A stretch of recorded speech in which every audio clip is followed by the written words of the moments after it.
Many sitcom spin-offs replicate their predecessors too closely, but Young Sheldon dropping The Big Bang Theory's laugh track allowed it to avoid this trap. Sitcom spin-offs are a hard thing to pull off.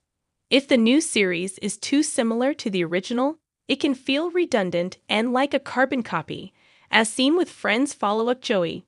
However, if the spin-off skews too far from the style of the initial series, it can prove jarring and unwelcome.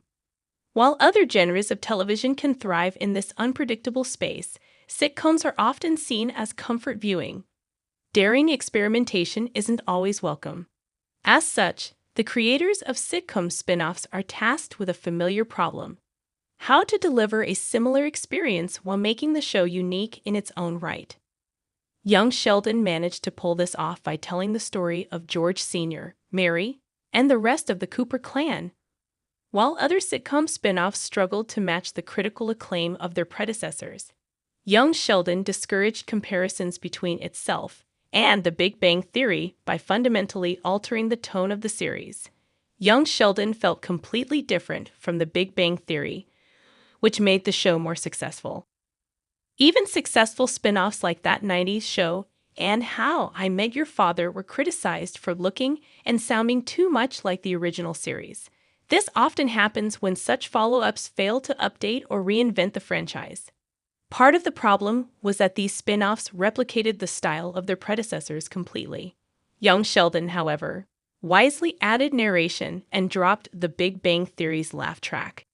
This allowed the spin-off to shift genres, going from a hangout show like The Big Bang Theory to a family sitcom.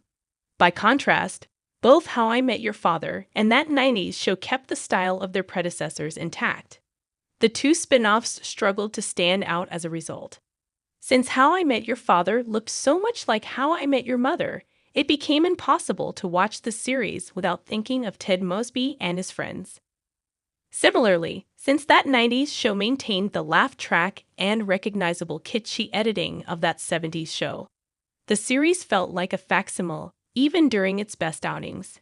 Meanwhile, Young Sheldon looked and felt nothing like The Big Bang Theory. Young Sheldon adding a voiceover wasn't the most daring stylistic choice that a sitcom has ever made, and the series' early 90s setting means that the spin-off still played into audience nostalgia. Despite this, Young Sheldon felt fresher than other sitcom spin-offs simply because the series did something new with its material. The Big Bang Theory was a huge success, so it would have been easy for the show's creators to recreate the show's formula with a new cast. Instead, Young Sheldon revisited The Big Bang Theory's lead character with a whole new style. Ultimately, it benefited from making this leap.